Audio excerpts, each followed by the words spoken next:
BJP की हुकूमत थी मरकज में जब कश्मीरी पंडित यहाँ से चले गए, तो ये क्यों नहीं दिखाते हो आप पिक्चर में? कश्मीरी पंडितों पर हुए अत्याचार पर हाल ही में आई फिल्म द कश्मीर फाइल्स तब से ही चर्चा में है जब से इसका ट्रेलर लोगों के बीच आया। फिल्म दर्शकों को खूब पसंद आ रही है।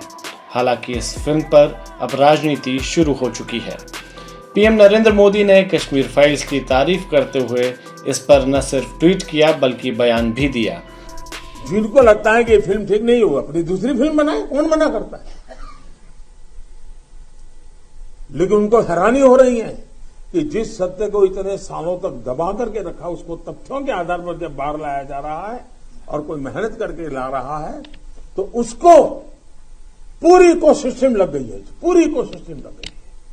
और ऐसे समय जो सत्य के लिए जीने वाले लोग हैं, उन्होंने सत्य के खातिर खड़े होना उनकी जिम्मेवारी होती है।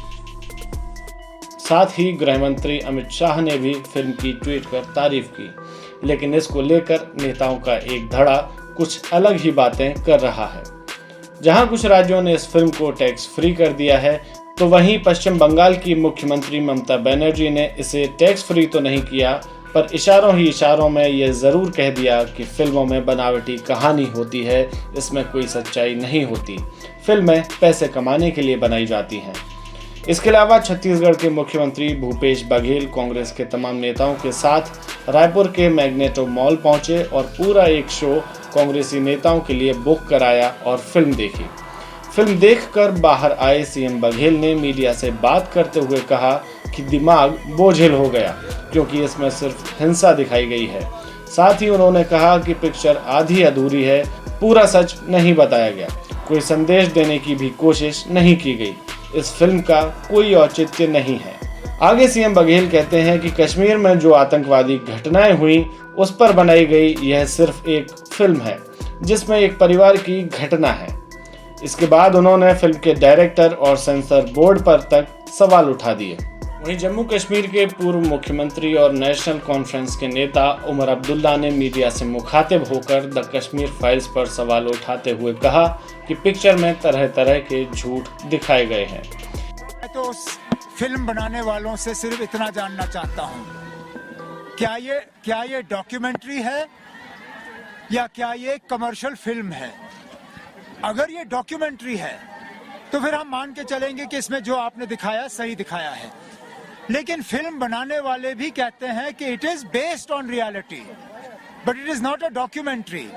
उसमें तरह तरह के झूठ दिखाए गए हैं, बिलखसूस उस वक्त की हुकूमत के बारे में।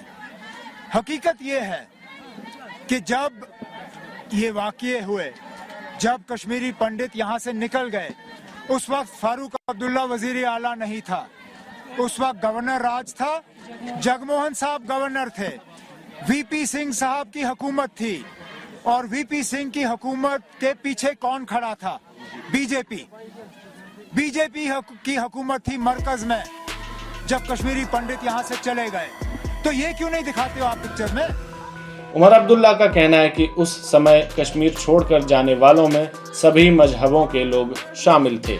हालांकि उमर अब्दुल्ला ने यह नहीं बताया कि कश्मीरी पंडितों का पलायन साल 1987 से ही शुरू हो चुका था, जब सीएम फारूक अब्दुल्ला, राज्यपाल जगमोहन और केंद्र में राजीव गांधी की सरकार थी। जबकि राज्यपाल जगमोहन को कमान 19 जनवरी 1990 को माहौल पूरी तरह से खराब होने के बाद सौंपी गई थी। फिलहाल इस फिल्म को लेकर राजनीतिक गलियारों में गर्माहट बरकरार है, लेकिन देखना होगा कि क्या कोई समाधान भी निकलता है या फिर चर्चा एक बार फिर ठंडे बस्ते में चली जाएगी।